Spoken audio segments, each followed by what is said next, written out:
Welcome back to another installment of Mastering Bag Making with Emporium Threads. Today we're going to talk about the Wonder Strap.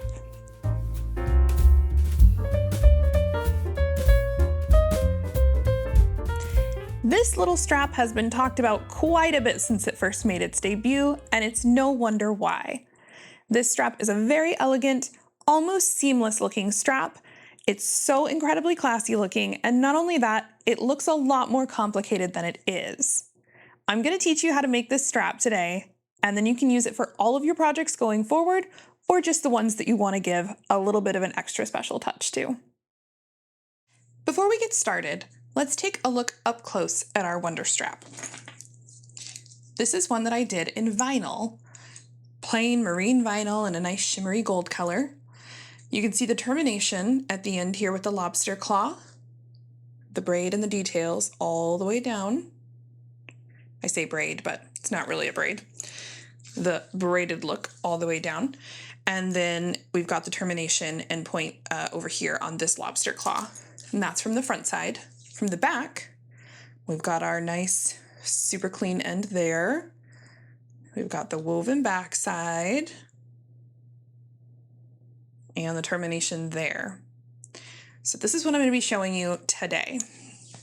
This is just another example of our strap here. Same thing in leather, it's just a little bit darker, a bit harder to see the details on camera here. But this is a sort of soft chrome tan leather in a pretty decent thickness.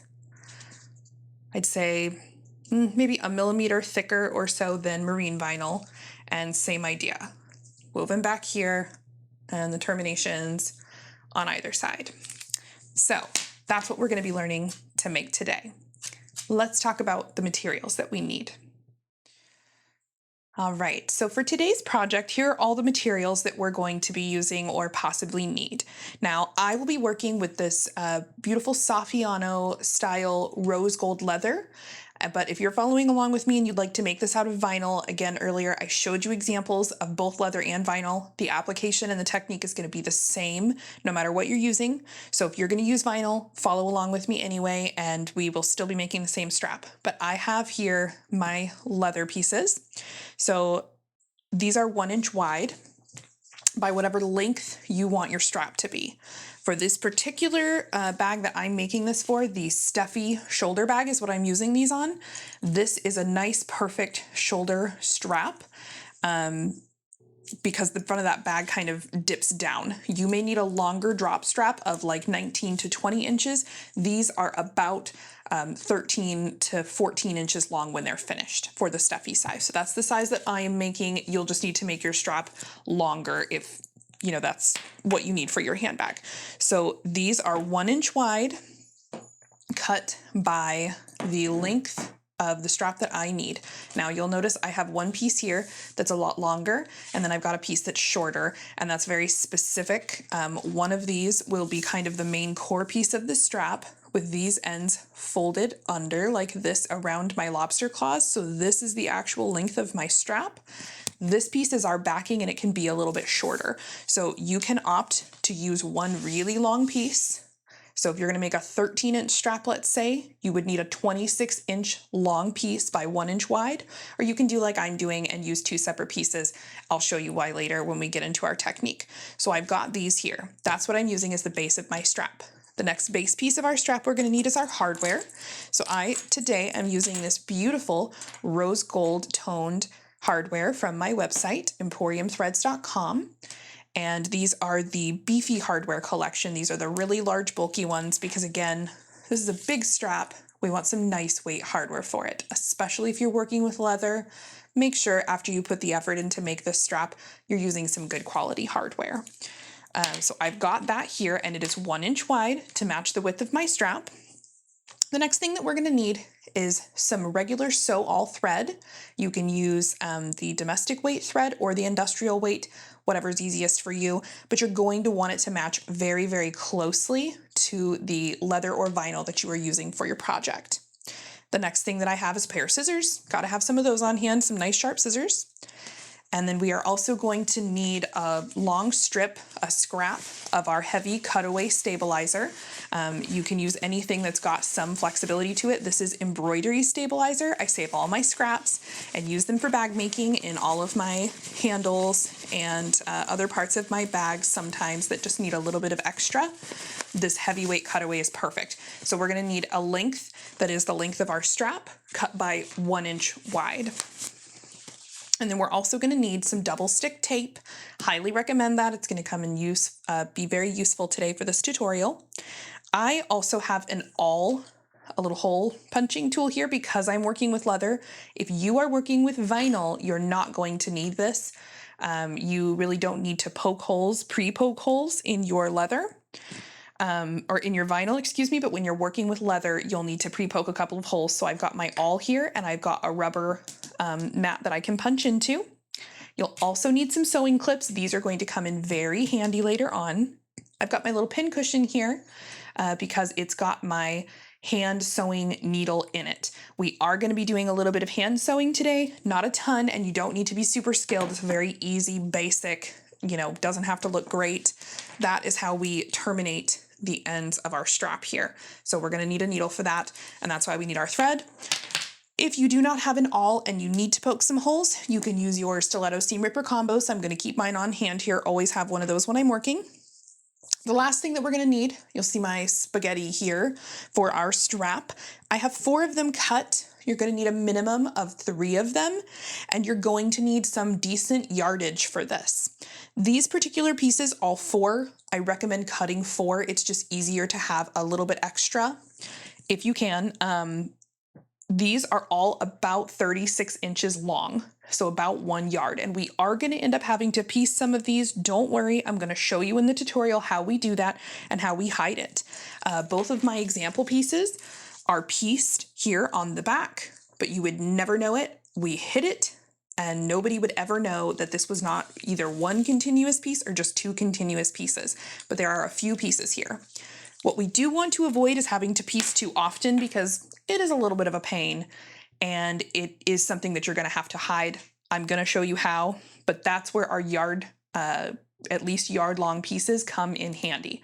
So if you need to order some vinyl, go somewhere like glitterbugfairy.com. I know for a fact she sells hers. They're about 52 inches long, her rolls, and she's got it imprinted. She's got beautiful solid marine vinyl, glitter. All of those can be used for this tutorial. So if you need to follow along today and learn and then go order yourself some yardage, that would be helpful.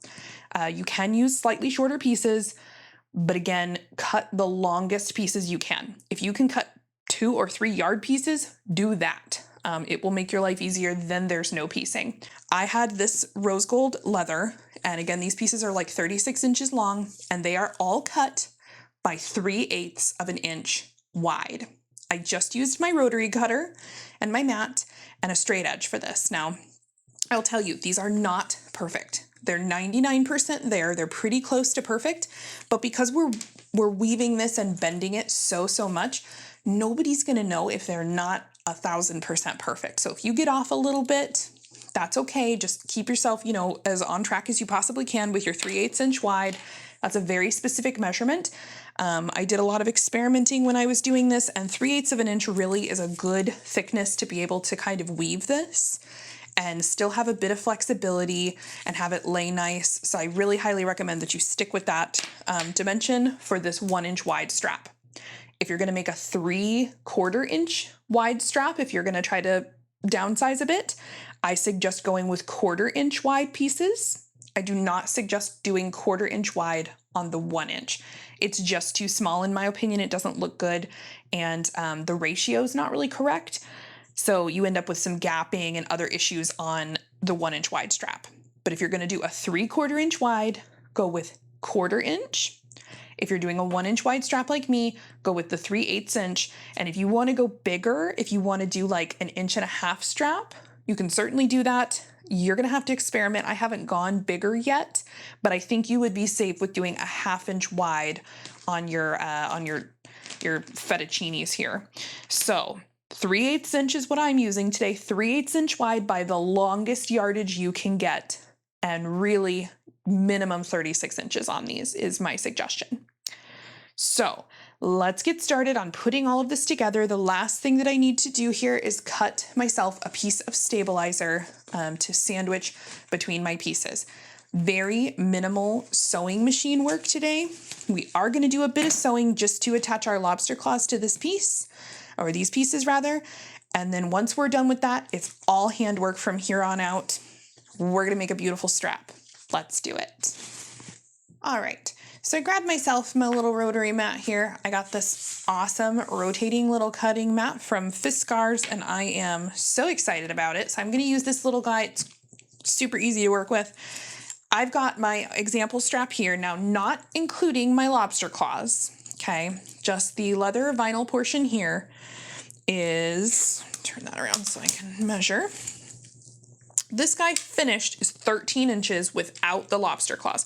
So with my lobster claws, this one's actually 16 inches, but just the leather portion that we're making today is 13 inches. And so my piece here that I'm using for like the base of my strap is just a little bit longer. It's about 15.5 inches, and I'll show you why it's a little bit longer here. I'm gonna cut this piece just a scant smaller than 1 inch wide. Reason being, this is getting sandwiched inside all of this on our base layers underneath all the braiding and weaving on the Wonder Strap here. So when this flexes, I mean, you really don't see the edge at all, but occasionally you might see a tiny bit of an edge because this does move. Everything here is, kind of tightly, woven, braided, tied, twisted together, but it does move. So we don't want our stabilizer poking out, and that's why we're going to cut it just a little bit skinnier. So stabilizing is really, really important here. I'm going to cut this basically 7/8 inch wide. That'll give me just a little bit of play here. Doesn't have to be super duper perfectly straight, but we want a good length here, and I want it, yeah, that length is perfect. So I'm just going to cut right here to the end.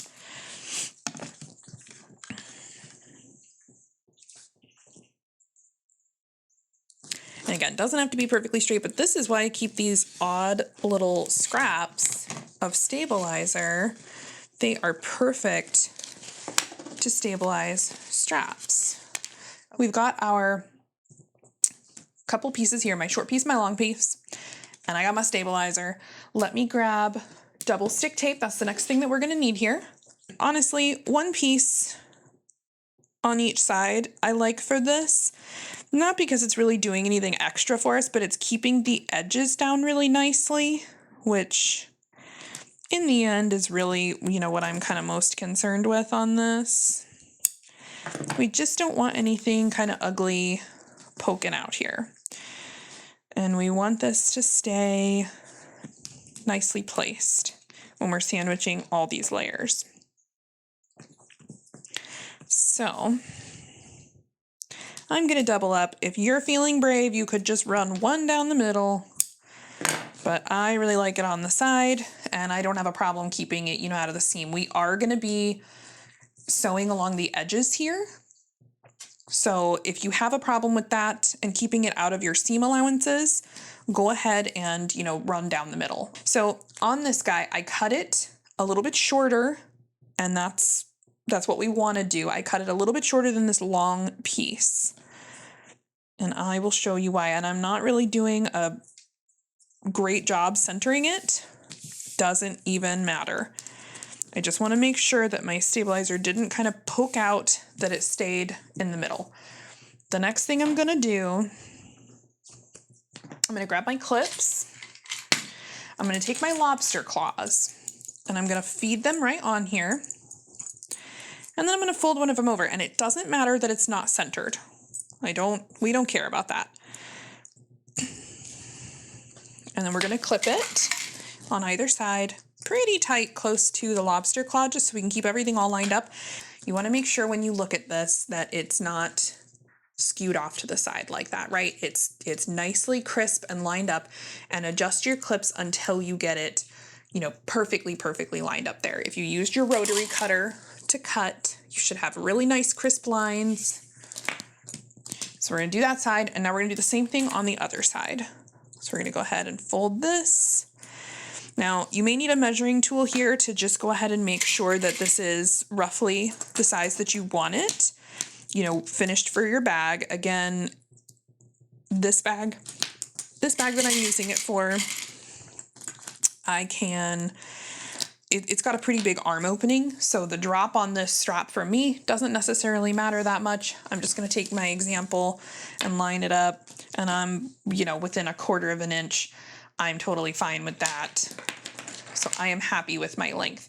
For you, you know, go ahead and make sure at this stage that you're happy with this, because you don't want to get past this and go, oh, my strap's too short. So double check on that. Now we're going to take our other piece. Remember when I said in the beginning that you could just use one long piece to do this? You can. I prefer doing it this way because this works better for scrap busting for me. And I've noticed when I used one long piece, I had a little bit less of like a flex, if that makes any sense. When I had breaks on either end of this, which you can't see and you don't know about, I just noticed that the strap hung a little bit nicer, right? Versus, and there was like no twisting because there's a little bit of ease in it. And again, you're not going to see it. So if you have a long piece that's long enough for you, you can go ahead and just use one piece and fold it over and meet these in the middle and the back or off to the side. I just find that splitting them up in my experiments worked a lot better. So I'm going to take this other piece now and I'm going to line it up. I'm going to butt it up right next to this one. And then you can double stick tape this if you would like. I'm just going to clip it, but double stick tape works fine. If you want to glue anything that works well with your machine, go ahead and do that. So now we're going to take our scissors, and this was what I was telling you about not having to be exact, and we're just going to trim. So we're going to make sure this is all nice and lined up. You can clip all the way down if you're most comfortable and see where the pieces meet up there. I'm going to go ahead, lay it back down. You don't want to do it holding it up. I was just showing you that. You want to trim it on a flat surface like this so that it lines up really well. And the good news is, you know, we want to trim pretty close. If you don't line it up just perfect, you can go ahead and adjust this by whatever you need to make these lay nice and flat. You do not want a bulky seam. See how I didn't quite cut it short enough? Adjust. You can either trim a tiny bit more, which is what I'm going to do. So I trimmed that out. And if you trim too much, then just go ahead and readjust, reline up everything. I'm going to just line it all up so it's nice and flat. And again, everything is even on the sides, nice and smooth. And then I'm just going to go ahead and clip it again. So the next thing we're going to do is take this to our sewing machine. Now I'm going to use my industrial. You can use your domestic as long as you can get through these layers. You're only going through 2 layers of either vinyl or leather, whatever you're using here, and some stabilizer. So shouldn't be a big deal for anybody's machine. I'm going to take it over to my industrial, is what I'm going to work on tonight. And I am going to go ahead and make a box. I'm going to sew right here next to the lobster claw, all the way down, right next to this lobster claw again, and then all the way back down. And then I'm actually going to sew a line right down the middle. Now, I'm not going to sew that line from edge to edge. I'm going to start about 3/4 of an inch in and end about 3/4 of an inch in.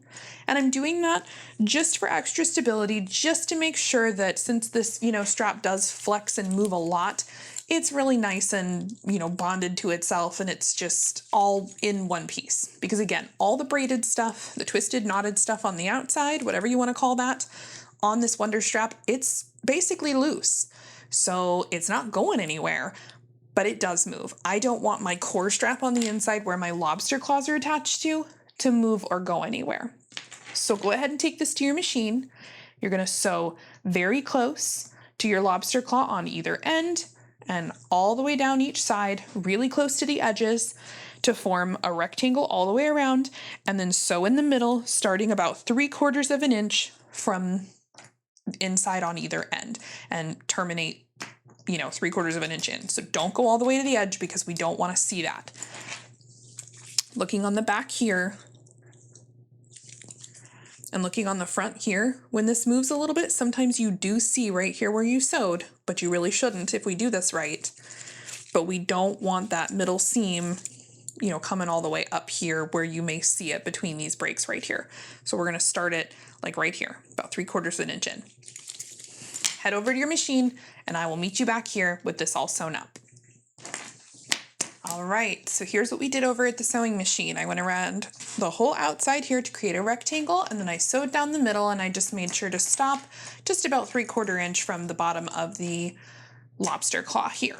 So that is the base for our strap, and that is all the machine sewing that we're gonna do today. So go ahead and turn your machine off if you left it on and you didn't believe me. We're gonna do all handwork from here on out to go ahead and finish this strap. So the next thing that we're gonna need is a little bit weird. Your setup is gonna differ from mine about how we're gonna do this. I have a weighted plate sitting just off screen here in front of me. Now, when I normally make these, I go ahead and I clip my lobster claw actually to the back of my sewing room door. I have some very fine wire baskets on the back of the door that are mounted on a system that are pretty hefty. And so I actually clip this. You're gonna want it facing kind of like this. And so I go ahead and clip this one and leave this end loose. That way I can kind of move and tug on this and it's, attached to something, because you're gonna need your hands to be doing all of the tying and the folding required down here to make this strap. So what I'm gonna do on camera for you guys today, instead of using the back of my door, I actually have a piece of yarn tied up here on a weighted plate. So anything kind of heavy, if you have another person who can hold this for you, anything you can clip your lobster claw onto that will fit, that's got some weight, because you are gonna be kind of moving this and tension is pretty important here. So I would just say whatever you can clip this to would be fine, as long as it's something that's not going to fall on you, not going to be like pulled over, destroyed, and it needs to have, some heft. So I'm going to pull my string. I just have like some yarn, honestly, tied in a loop up here, right here, and I am going to just clip my lobster claw through this little loop. And this is a weighted plate, kind of like a workout plate. And so I've got this kind of tied just like that, so I can kind of tug and pull on this, but it's staying fine. So get yourself all rigged up, get some way for you to do this, and then meet me right back here and we're going to go ahead and start on our strap. So I've gathered some of my supplies here. You can see that I have got my leather fettuccine here. That's what I'm going to be referring to it as, because that's totally what it reminds me of. I've got my leather strips here. In your case, might be vinyl strips, 3/8 inch by whatever longest yardage I can get. Mine are about 36 inches long. I've got my clips. You're gonna just need a couple. I am using leather, so I'm gonna be using my awl to pre-poke some holes here in my little stabbing mat. But if you're using vinyl, you don't need this part. You can still watch what I'm doing, but you're just gonna poke the needle right through your vinyl. You don't probably need to poke holes like this. And then I've got my hand sewing needle handy here. You're gonna wanna keep that close by, as well as whatever thread that you are using that matches your project, and then a pair of scissors. That should be all that we need for this. I would suggest, if you can, I'm going to be doing this standing, which is a little difficult, but that's, what it takes to be on the camera. If you can rig your system here to do this where you're sitting and where your arms are at a comfortable position, that would be best. When I originally first did this, it, took me a while to get the hang of it, and you're going to need to practice this a couple of times, but I promise you it's really not that hard. It's mostly just about getting your tension right. But I had to do it like a few times through and kind of undo and redo and undo and redo what I was doing. And I kind of lost the feeling in my arms. So don't clip this above your head. Like, don't clip it, to your shower rod or something. Clip it where it's basically, lower than your arms, or like at the same length. That's a pro tip from me to you. So the first thing that we're going to do here, we're going to take two of our fettuccinis here. And we're gonna just keep these other two handy, but we're gonna put them like off to the side and make sure they're kind of out of the way, because these get a little tangled when we're working here. And you know, you just want to make sure you're keeping all your stuff straight here, getting all your ends straight. So I'm going to take my little mat here, and this may be helpful for you with vinyl, you just don't have to do it. And what I'm going to do, these already actually have a pretty nice end on them. These are cut on the diagonal already, just from the way that my leather was. I'm going to recut them anyway to be a little bit like more on the diagonal, matching them up, the two of them, so that it's straight, but it's basically cut a little bit on the diagonal, if that makes any sense. So when I line my two pieces up, they are opposing cuts. You can see that there. But when I line them up, they make a nice straight line. Does that, hopefully that kind of translates and makes sense. And the reason we're doing that is just it'll give it like a little bit more strength and make it lay nicer and flat on the back. So go ahead and, you know, line your ends up, just any two of them, of the two fettuccine pieces, and give yourself that little angle so you can connect them. And now if you're using leather like me, you're going to take your awl, and I'm going to get all these out of the way. This is probably one of the hardest parts of doing this project, is like all the big long pieces, but I'm telling you, it's worth it. I'm going to take my awl and I'm going to poke 4 holes, 2 on this piece, 2 on this piece, and I'm going to do a top and a top and then a bottom and a bottom lining up so that I can end up making, find an example here to show you up close. We're going to end up kind of doing that, right? So we need 4 holes and we are going to just sew back and forth across them. So make 4 holes. You're going to not want to be quite a 1/4 inch away, like just like between a 1/4, maybe an 1/8 inch away, I would say, because it's not less than that. So a top and a bottom on this side, and then, you know, line up your pieces again. Don't stab yourself. And a top hole and a bottom hole again. Doesn't have to be perfect. You know, we are aiming for clean here, but doesn't have to be perfect. This is not a real scientific project. So hopefully in the light there you can see my holes. So when they're all matched up, they're pretty lined up. And I'm going to leave these here, and then I'm going to grab, my thread here and pull off a nice long piece.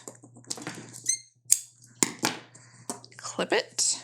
I'm going to grab my hand sewing needle here. I have a relatively large needle just because it's easier to work with a large needle, but anything you have on hand is fine as long as it goes through your material. Go ahead and get your needle all set up. I'm threading mine.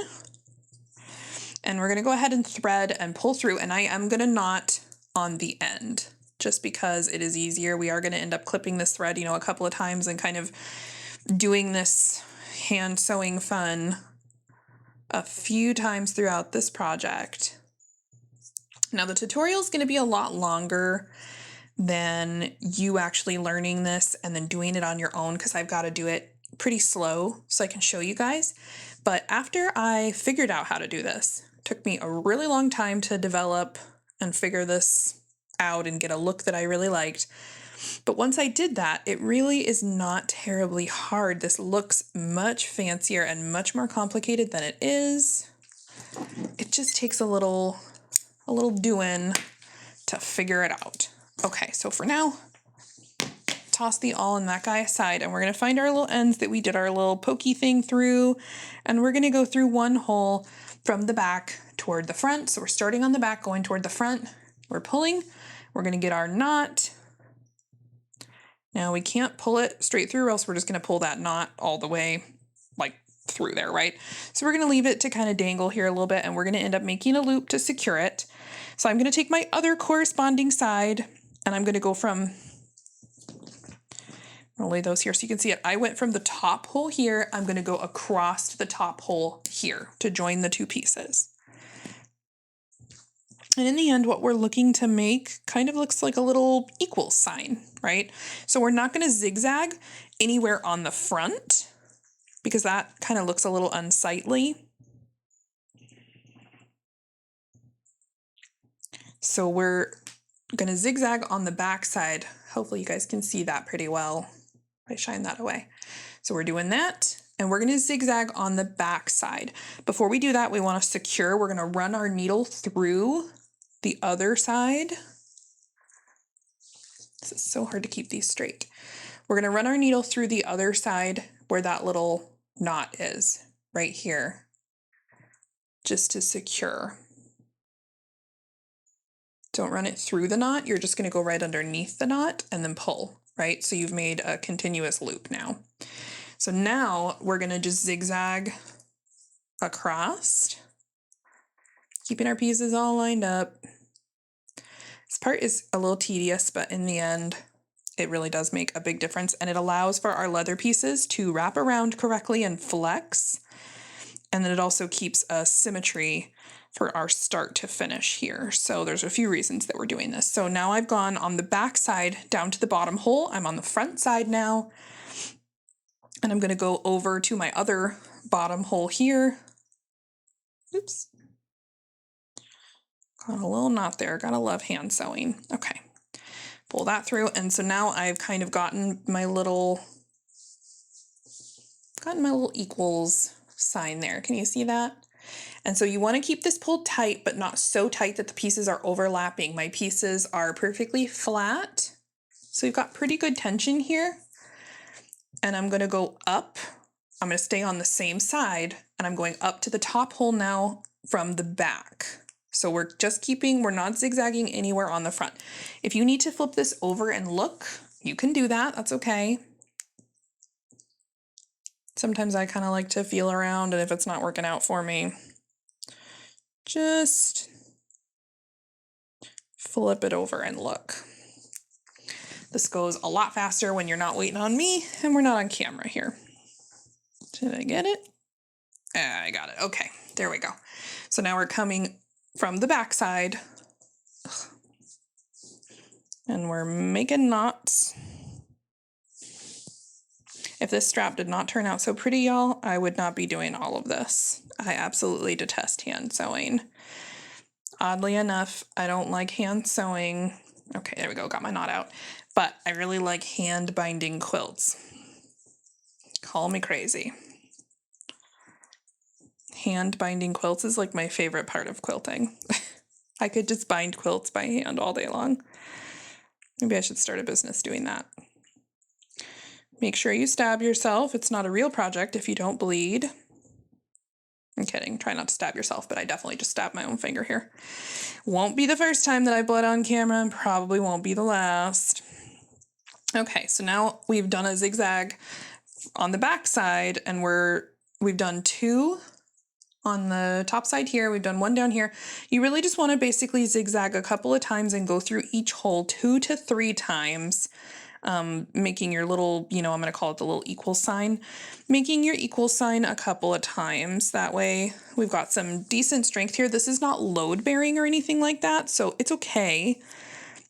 It's just joining our pieces so that when we fold around for the first time, they sit nicely and have a little bit of flex to them. And then also, again, keeps the symmetry of everything for the way that we end our strap off. So I've done it twice. I'm going to go through and do a third.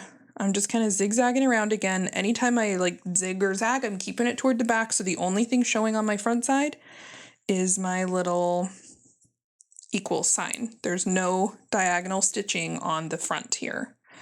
That's the way we want it. And I'm keeping my tension pretty decent, equal across the board, and not too tight because I'm not trying to overlap these pieces. I'm joining them. Do you see that? I'm just joining them. They are not getting so like pushed together that they are overlapping each other one on top of the other. We don't want that. So I've now kind of zigged and zagged on the back. I'll show you. That's what my back looks like, but the front is just my little equal sign. So the last thing to do to finish this off, I'm going to just flip it over. I'm going to run my needle through the middle here, pull it a little bit, do that again underneath my little like X that I made. And before I pull this loop fully, I'm going to jump through that loop, pull this tight. Oops, get a little camera shaking. And so then after I do that, I'm going to thread my needle through that little massive thread that I just made. And again, this is not load bearing. This is, you know, purely kind of decorative and just securing off this stitch. This is not a load bearing part of our purse or handle. That's why we made this part on the machine. So just one more time with my little loop-de-loop here, because I like to make sure my thread ends are very secure. I'm just gonna thread through all this stuff, pull it, and now I'm nice and secure. My pieces are kind of, you know, beautifully joined up here, and I'm just gonna clip this really close to the back, like really close.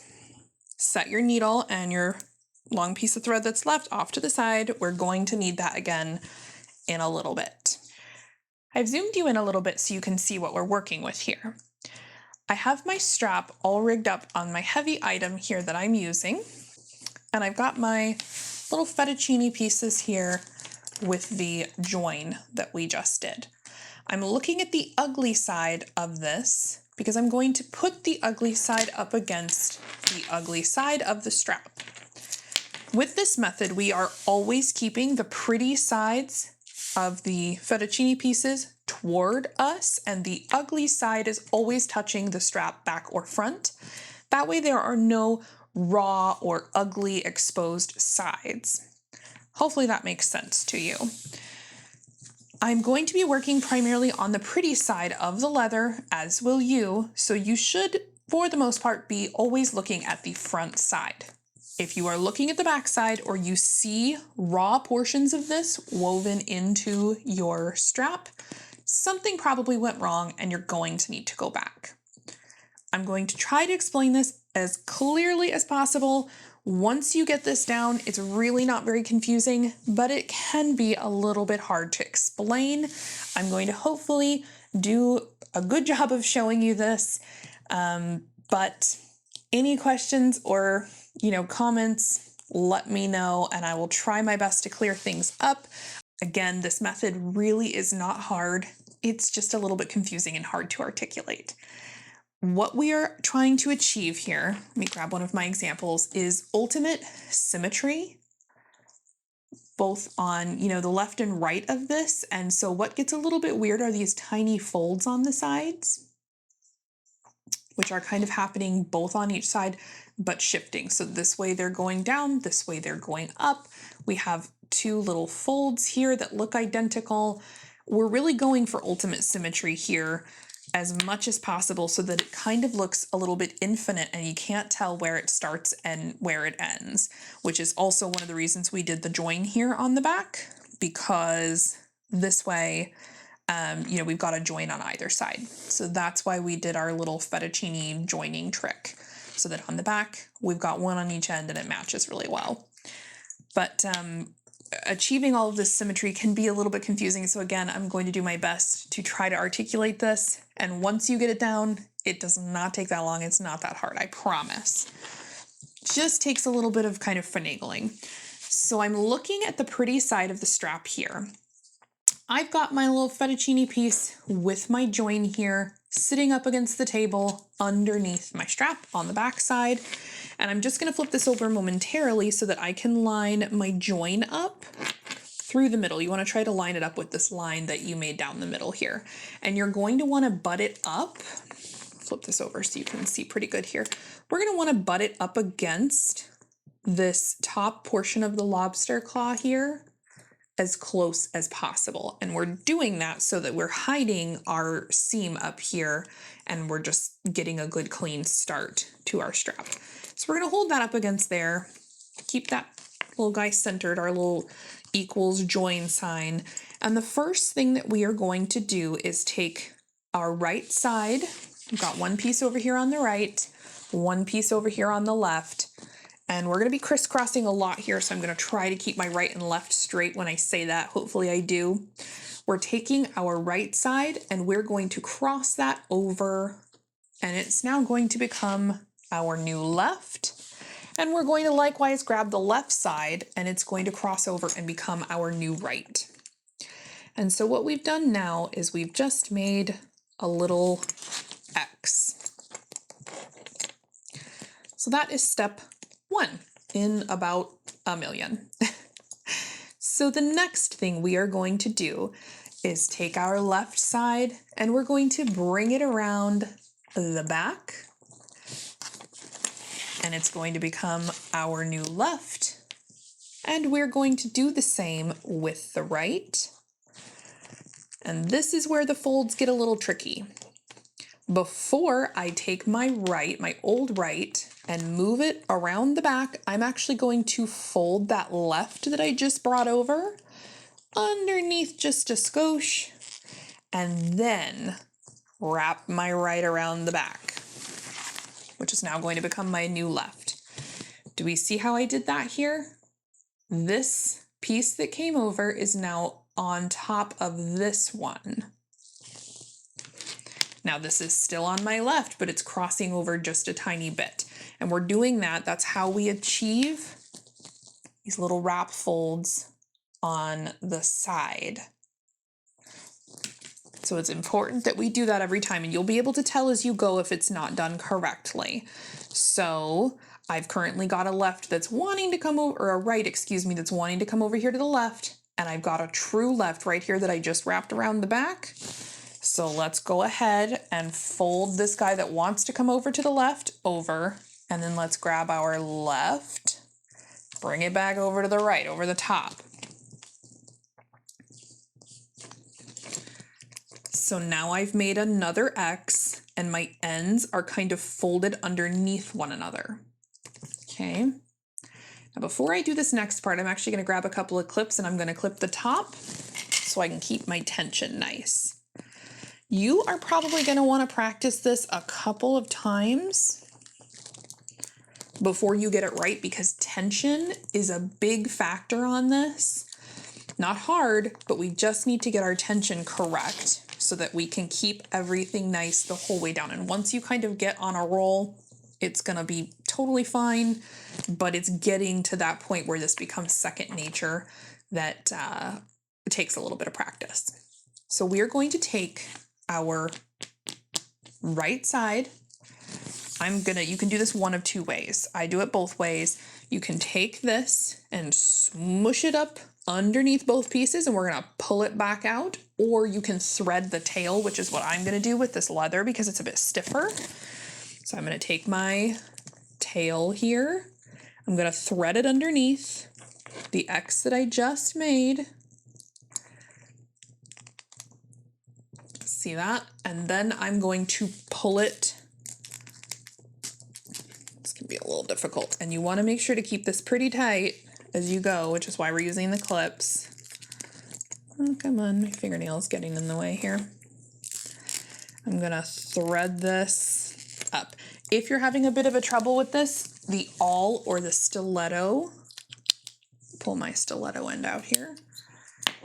The stiletto end works really well to just poke this and grab it out, because things can get a little tight here and my fingernails are not doing me any favors today. They're getting a little long. Okay, so I've now got this and I'm pulling it through, and I'm literally just gonna pull the whole thing up all the way through. So I've just done that with my right side. Make sure this doesn't get twisted, pretty sides only. So I'm gonna pull that and then fold it back over to the right side. And I'm gonna wanna keep pulling this a little bit so I make sure that it stays well. You know, you kind of have to massage this a bit at first when we're first starting to just keep everything lined up well, because we don't really have a good foundation at this point. But that's how we are gonna do this the whole way down. So I'm just gonna keep going through this and I'm gonna keep saying it over and over again, and you're just gonna keep practicing with me until you get it. And I promise you will get it, but it's just a little bit tedious at first. And after you practice, you're gonna become a whiz at it. It will be second nature and you're gonna make beautiful straps. And that is why I call this the Wonder Strap. First of all, one of my group members came up with the name in a contest, but as soon as she said it, I thought, it's a wonder I ever figured this out. So that's why we call it the Wonder Strap. So I am going to go ahead and repeat the same steps, and we're literally going to do this part, not the X top, but this part we just did over and over and over all the way down. So we've got our right side, we've got a left side. We are now going to take our right side, I want to make sure I'm getting this right here, over, and we are going to tuck it underneath just a little bit and hold it there. And we're going to take our left side and we are going to pull it through the back. And now we have a new right and a new left side, and this is tucked underneath here just like it should be. Making sure to keep our tension at all times. So now we are going to fold the right side under first, pull it over. It's now going to become our new left. And then the left side's going to come right across the top and become our new right side. So we've now made another X. All of our ends here are tucked just like they should be. Right there, see that? Now we're going to take the tail again.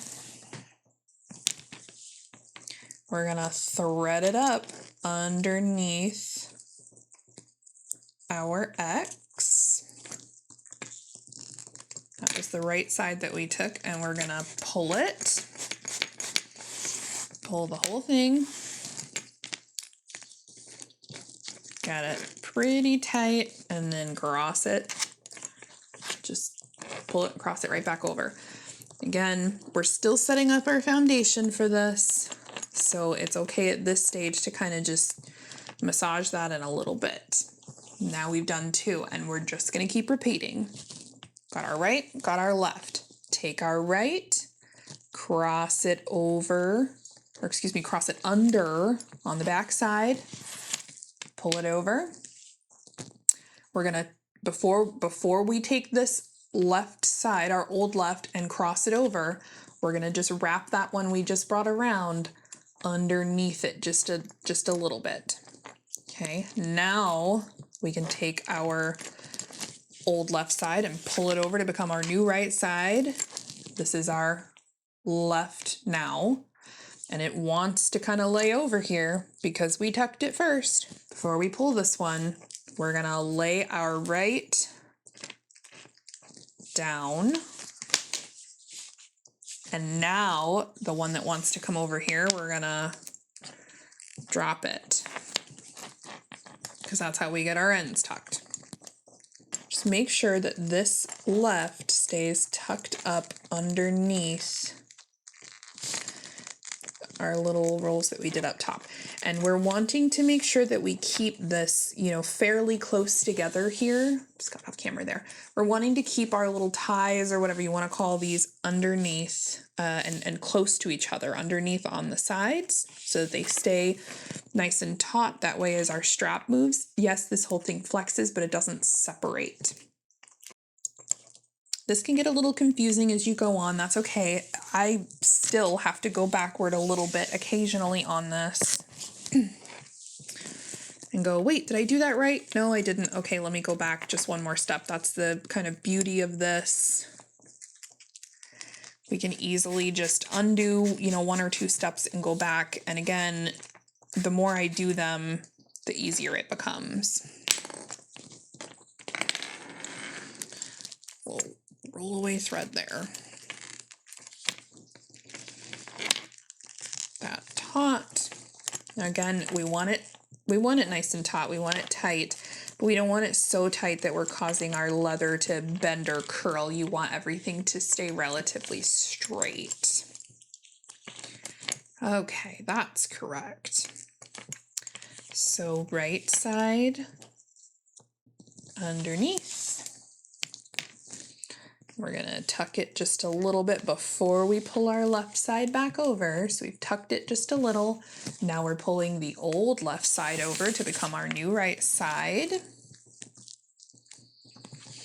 And before this goes over the top, this right side is gonna wrap back around over. And now we take the left side and it goes over to become our new right. Just like that. So we made our X. Now we're going to take the tail, go underneath. And we're always, the one that gets kind of folded always is always on the right. So you're never taking the left side and folding it over like this. You're never threading the tail of the left side. It's always going to be threaded from the right side. So go ahead and pull that. Working with a stiffer leather is definitely a bit more challenging than softer vinyl, so you might be doing a bit better than I am at this point. But I like the feel of this stiff strap. So now we're going to take our right side, fold it around the back, tuck it just a little bit before we pull the old leftover around the back.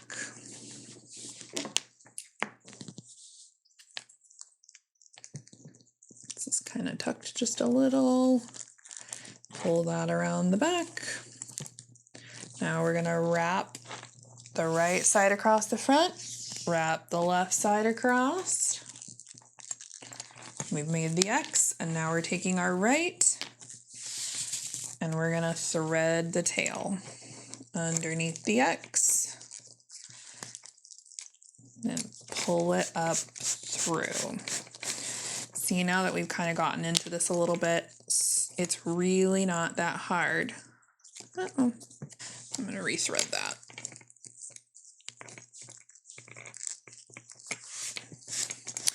And as you go, you won't really need like the clips or anything. I'm just holding the tension with my fingers. If clips are easier for you, you can use clips. I have them up here at the top just to kind of keep everything from shifting too much.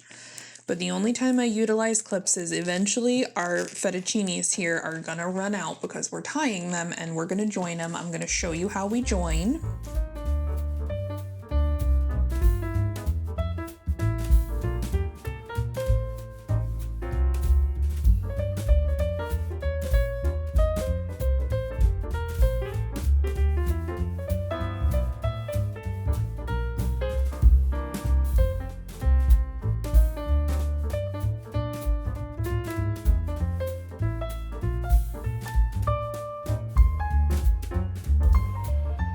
Do a couple more of these little twist braid folds, whatever you want to call them, to hopefully give you good examples so that you can clearly see what it is that I'm doing. I'm trying my best to keep my fingers out of the way. Sorry, I hope I'm being very clear here for you guys.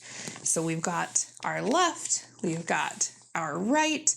Taking the right, I'm folding it underneath toward the left. And before I take the old left and swing it around the back, I'm going to tuck this right side that I just brought over to become my new left. I'm tucking it. Do you see how I kind of tuck it right there underneath? And now that it's been tucked, I can take my left and push it on over to the right. So see, this is just tucked a little bit underneath there, and that's a pretty crucial point to all of this, how it stays nicely braided and everything stays nice and is symmetrical, because see, we've got a little tuck there and we've got a little tuck on this side. That's what we want. We want everything to be the same on both sides, just, you know, kind of opposite each other. So now I've got my left that's tucked underneath this just a little bit. I kind of moved it a lot there, so it kind of came untucked. Might loosen that side a little bit. Tuck that little guy up there. Okay. So I've got my left side and my right side. Right side now is going to come across first, just like that. And that left side's going to come across the front just like this. And now I'm going to take this.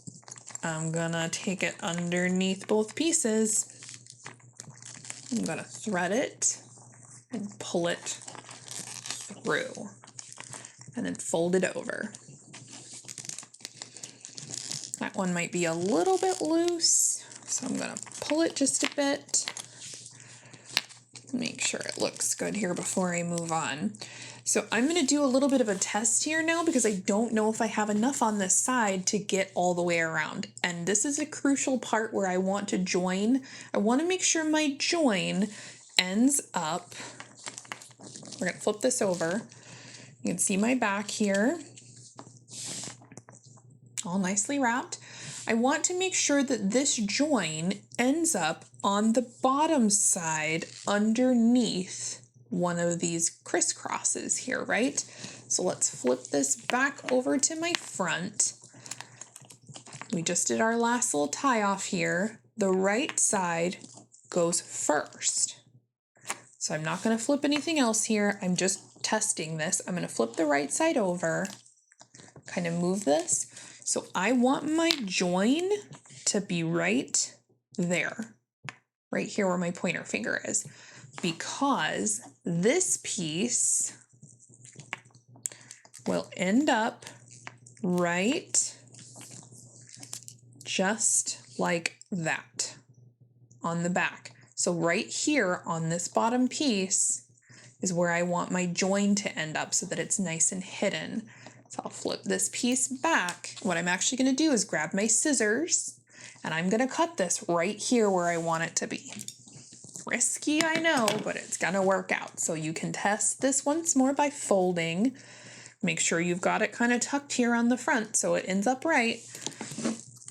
I'm not cutting this top guy here. I'm cutting the one underneath, my little short stubby one. And the reason I'm cutting it is so that my piece ends up correct here. And I'm going to cut it on the diagonal.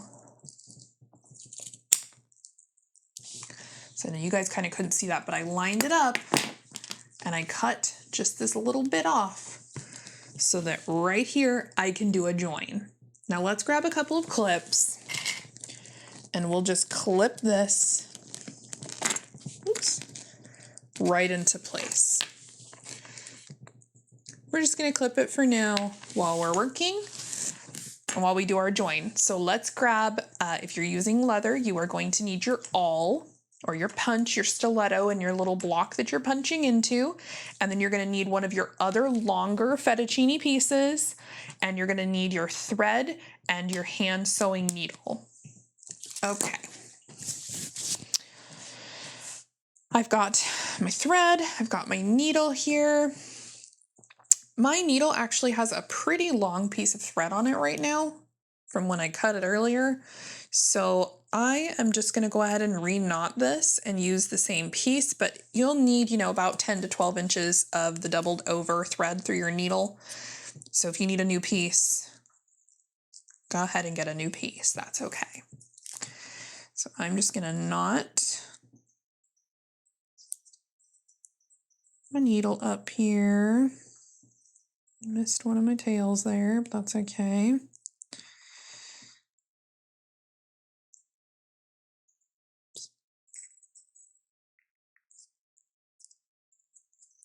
This really light colored pink that I'm using blends in with my project so well, but it's really hard to see against this white table and my very bright studio lights. Okay, got my double knot here. So I've got, about 10, 12 inches of thread.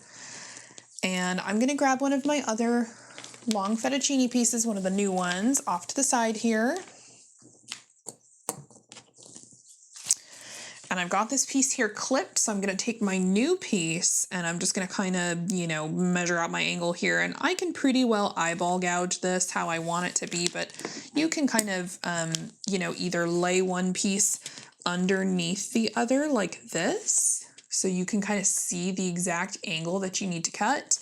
I've got it laying like that now, so I can kind of do that, and it doesn't have to be exactly on that spot, but that will help give you the angle that you need.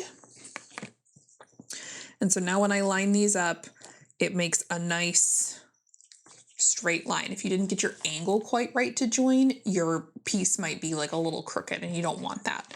So I'm gonna go ahead and put this on top of my block here. And I can actually undo this piece now because I've got the angle all correct where I need it. I'm gonna flip it back over and move all these things out of the way here. And now I can use my block, set that here to the side, so now you guys can probably see that really well too.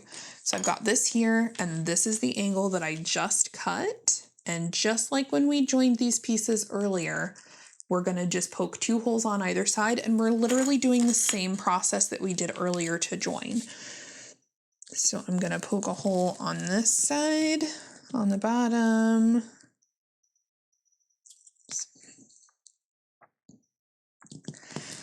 and one on the top. Make sure you get all the way through that, especially if you're using leather. It just makes your life so much easier. Then I'm going to try my best to line it up, top and bottom.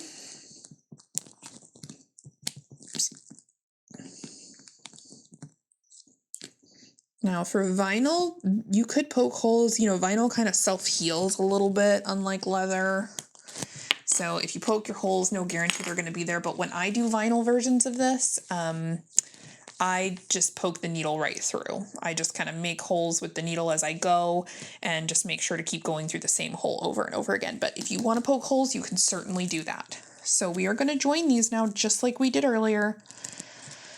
Doesn't matter which side you start on. Go ahead and pick up your needle here. I'm just going to start on this side because it's a little bit more obnoxious. The little stubby side wants to stick up. You're going from the back toward the front. Now again, don't pull your knot all the way through here.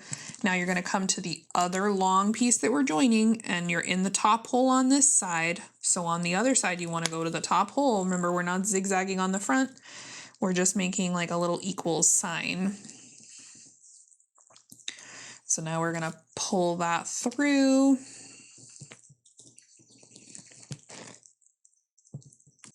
Again, we want good tension here, not so much that it's causing the pieces to overlap, but not so little that our pieces are separating. And now I'm just gonna split. Come on, work with me. Here we go. I'm gonna split that one and make my loop. And then pull that nice and tight. So I've now kind of made my loop, and I can come trim these little tails and everything later. So now once again, I'm gonna go through from the back in this top set of holes. Oops.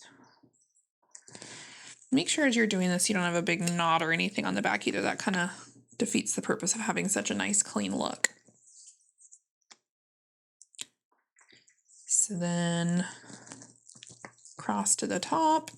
Now I'm on the back side. I'm going to jump down and zigzag into the bottom set of holes.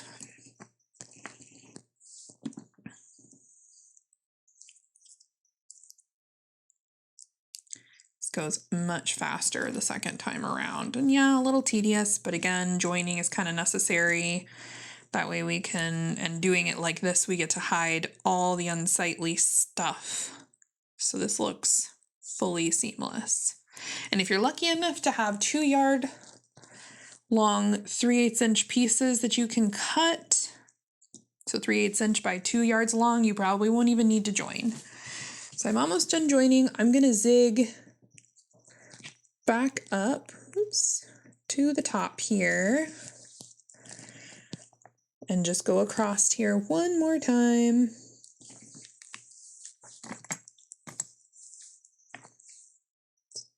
Stuck on my fingernail there. And then I'm gonna just zag. I'm actually gonna just stay right here. Oh, yeah. Why not? Let's zag back down to the bottom and do one more set across there too. Again, this isn't load bearing, so don't need to be like crazy about it, but you just want to keep your stitching nice, keep it all taut, keep your leather pieces all lined up, and then to go ahead and you can flip to the back side here so you can see it.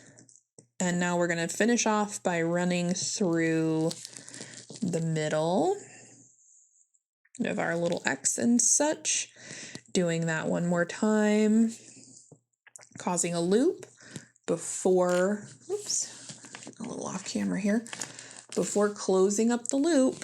Maybe if I put the black behind here, you can see a little better. Before closing up our loop, we're going to loop our thread through it. Take our needle, go through the loop, and pull the loop. So we get a little bit of a knot there, and now we're going to do that same thing again, pulling our needle through the middle of that kind of little cluster we just created. Back through it a different direction. And before we pull that loop, go through it, pull, and then just one more time through kind of the massive stuff to terminate. And that's plenty. And then we're going to cut our tails off super short, set our needle aside, and then look for our tails elsewhere. I don't see them. They got, matted down pretty good. So we are once again good to go. So we'll set all this stuff to the side. And we're just going to continue on just like we were. Now, I was messing with this a bit, so it got a little bit untied. So we'll kind of just reposition ourselves nicely and make sure that everything is all good. When you're pulling on this, don't pull on your join. You don't want to separate that. And if we did this right and we got it all good, we're taking our right side. Our join is right here. We're going to sweep around the back. We're going to tuck, pull this over, tuck just a little bit underneath the old left that's still hanging here. Grab the old left, pull it around, bring it over here to be our new right. That new right's going to go first on the bottom, and then our left is coming up, on the top here. Now, before we loop this, let's flip it over and let's see if our join ended up right where we wanted it to. Yes, my join is right there. It's right there underneath this one. So I can kind of massage this all a little bit. Now, everything's going to flex and move here with time, but I can massage this just a little bit to make my joint be as hidden as I possibly can, which is ultimately what I want. So I just kind of massaged that side and made sure it was tucked a good amount. And I might flip this back over and just make for sure that everything is like tucked and pulled as best as possible so that, move some of that out of the way, so that my join stays underneath there where it belongs. Yeah, there we go. Massage that into place. So now we're just going to continue on. I've got my new long fettuccine all joined on this side. And so just like before, I'm going to take its tail and I'm going to thread it underneath the X here. And then pull the whole tail.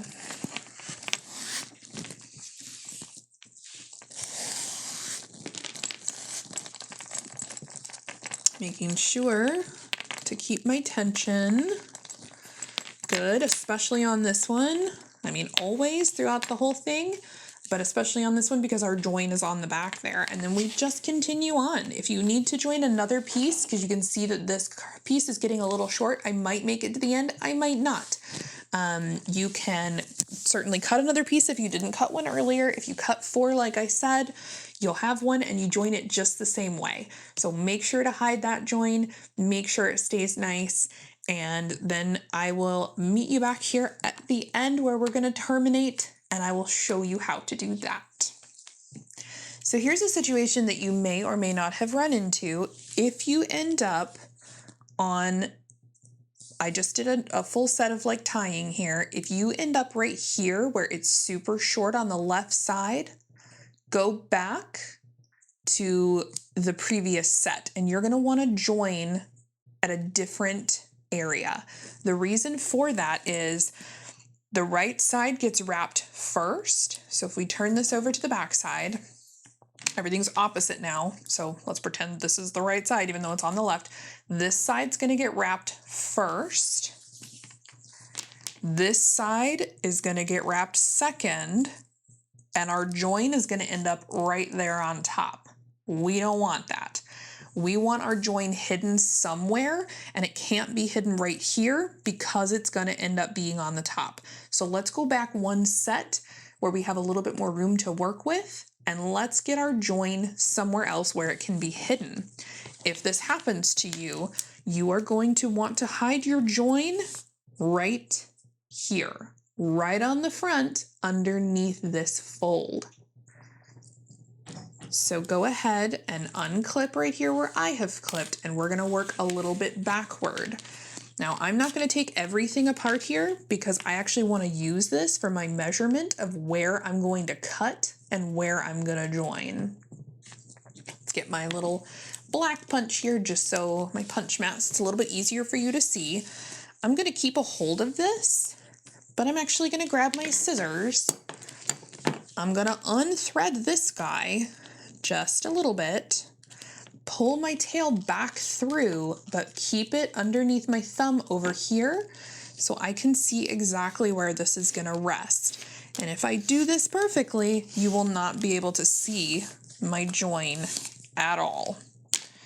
So this is still sitting right across the front, right here where it needs to be, and that's where I'm gonna snip, and I'm gonna snip on the diagonal right there, right along with this.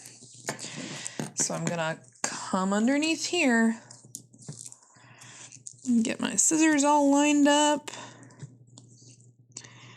I think that's where I want to be, and I'm gonna snip. So you can see I've snipped right there. That's where my join's gonna end up. It'll end up underneath one of these ties right here on the side, and it'll be hidden. So let's go ahead and do the same process again, poke our holes, get everything all lined up, and join one of our new fettuccinis on here.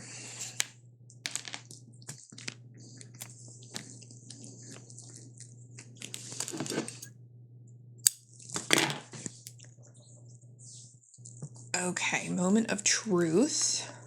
Let's see if our join is going to end up underneath right where I wanted it to.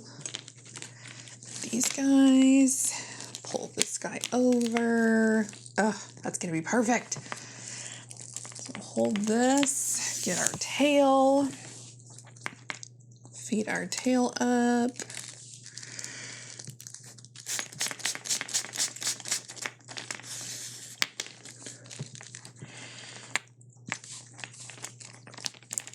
There we go. And that right there, folks, is the reason why we don't just join these and make 2 continuous yards from the beginning. Inevitably, we're gonna have to join somewhere if we don't have continuous yardage, which again, totally fine, but we want to hide this. We want it to be infinite feeling. We want it to be a bit of a mystery, and that's why we're calling it the Wonder Strap. So we're gonna just do a couple more of these, and we're like almost to the end. And you might need to come back and watch this tutorial again, that's okay. I will probably have to in a couple of months when I haven't made one of these straps so I can remember how to do it. And that's all right, because it'll be here obviously for you. And then once you remember, it's gonna be like muscle memory. You'll just be like, oh, that's so easy. I remember doing that now. We don't want too much room down here or else our whole strap is gonna shift throughout its life, and that's really not what we want.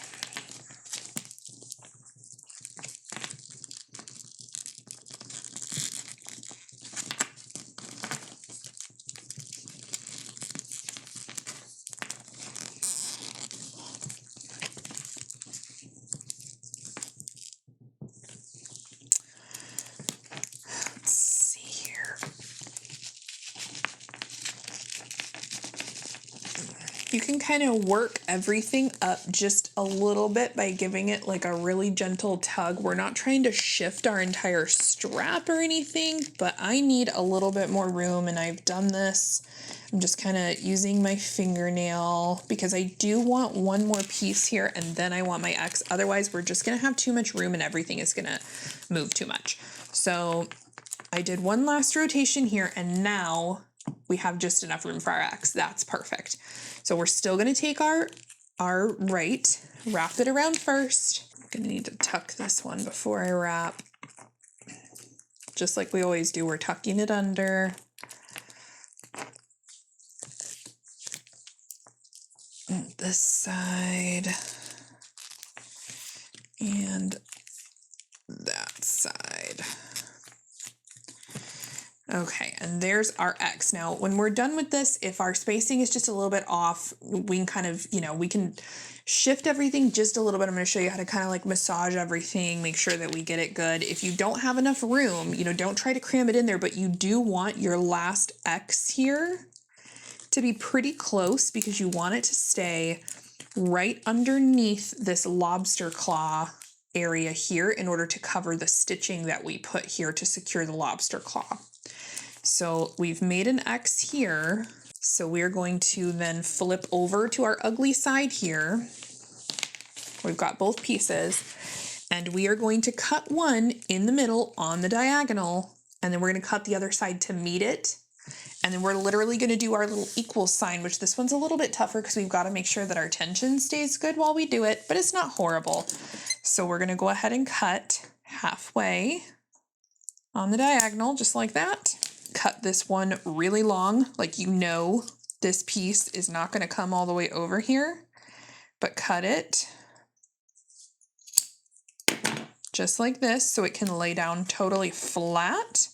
Then you can take the piece that you already cut at an angle, lay it down. This might be a little hard for you guys to see on camera, and then right where your angle is. If it helps you, you can mark this with a pen very lightly, but you will see this area, so you want to avoid any kind of like permanent markings. And then just go ahead and very gently snip. Make sure that you're not snipping the wrong layers.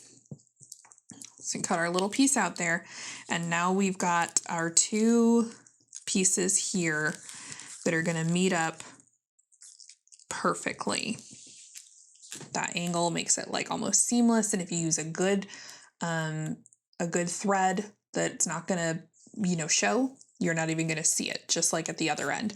So I'm going to get my long pieces out of the way here because we're done with those. Guys, you made the strap. Now all you have to do is finish it off. If you're using an awl like I am, you can, let's turn this over, and everything is tied off, but I want to make sure that nothing like moves. So I might want to clip if anything is moving. I can actually undo my little X parts here, put them on top of my little puncher mat here. I don't think I actually need to clip. I think I'm okay.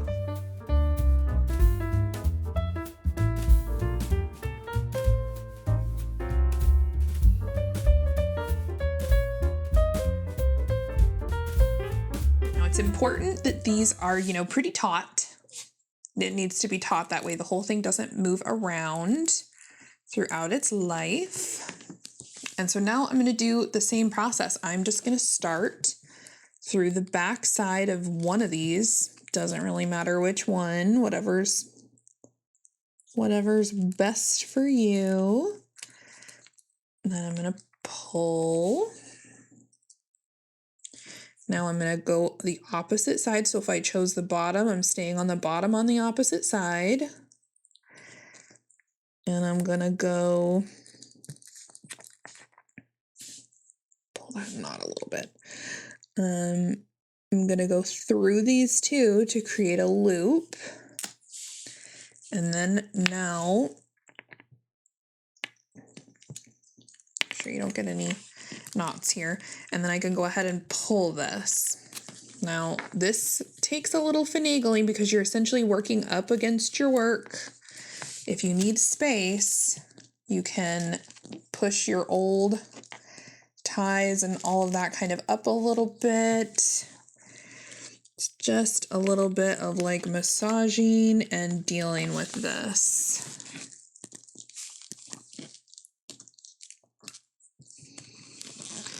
So, oops, I had it there, and then it decided to move. Now we're going to, before we like really pull this all the way, we're going to go into the other set of holes. For me, I have holes. If you have vinyl, this is a little easier because you don't have to find a specific hole. You can just poke one. For those of us working with leather, this can be a little bit of a challenge to locate that hole that we made, but that's okay. All right. So I've got that now. Again, it's the same process we did all the other times. It's just this one is a little bit more finicky because of, you know, us working up against our own work.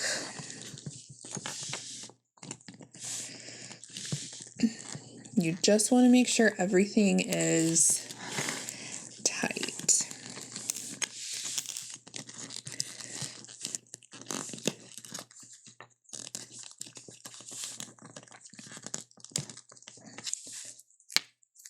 Okay, that's all good.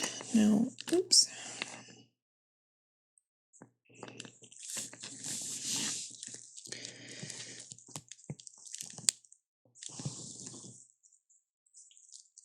This is where working with vinyl comes in handy because you can just kind of poke your own holes as you go. You're not like married to these things that you made that you can't really see and are kind of hard to work with.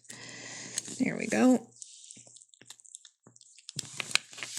So again, because this is our termination point, we'll want to make sure to go, you know, back and forth at least 2 or 3 times. I know it's a pain, but you're not going to regret it. You want this to have, you know, good integrity.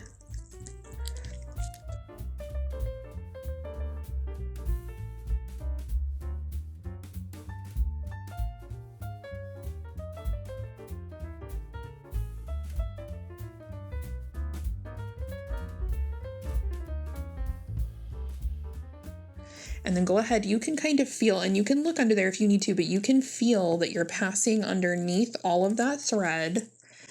So go ahead and loop around it, just like we did, go through it, and now just go back around and down. And before we do that, I'm going to use like my fingernail, but make a little loop up here. Keep the loop up, and you want to, you know, make sure that you're kind of coming through here, going through all of it and pulling and knotting off. And you want to do that, you know, 2 or 3 times. You can kind of peek in there and see, and once you build up a knot, you can feel the resistance. So you know you're going through all of the right parts.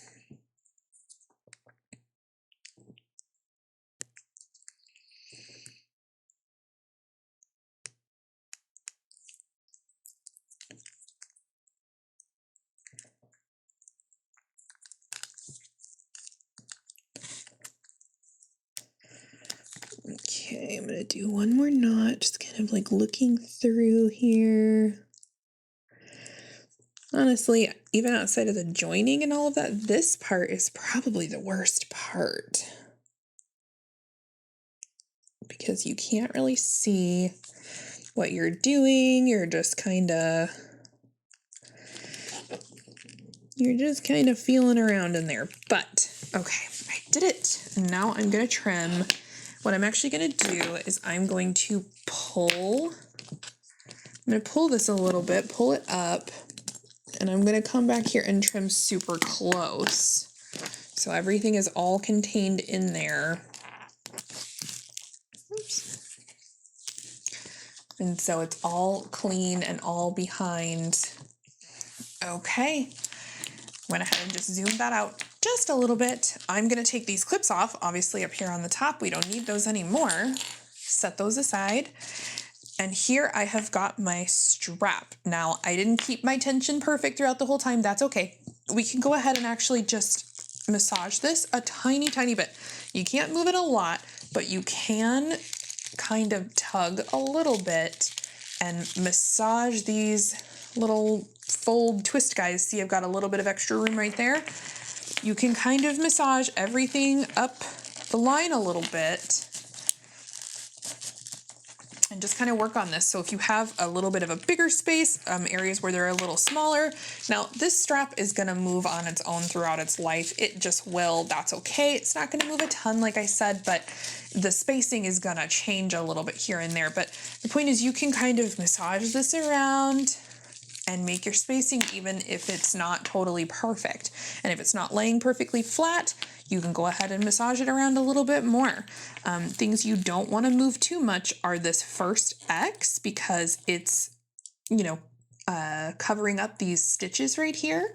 But all the parts in the middle in between, you can take your fingernail and just kind of gently massage the weave of this just a little bit. If it's not exactly the way that you want it, you don't have a ton of wiggle room here, but you do have a bit of room to play. And that's what's really nice about this. Like I said, not everything has to be perfect on it. You just want to make sure that you get all of your folds and everything in line correctly. That way you have perfect symmetry the whole way around and everything is correct in the way that it should be. So, I don't know about you guys, but I am really stoked to see this on a bag. Let's check it out on a bag. All right, I told you could do it. Once you get a little bit of practice in, this strap really is not as hard as it seems. However, it looks so incredibly elegant and chic and very complicated. People are going to be asking you, how did you do that? Where did you get it? Every single time you have one of these for sale or on your arm of your bag. Let's install this on our finished bag and see how it looks.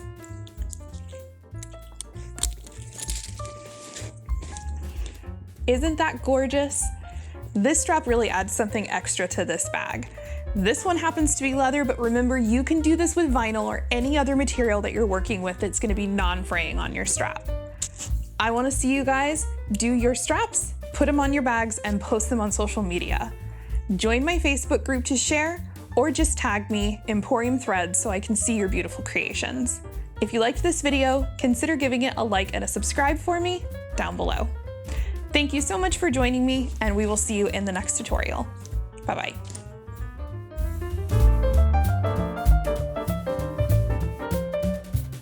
All right, so this tutorial has been asked for several times, and I wanted to scratch my face. Okay.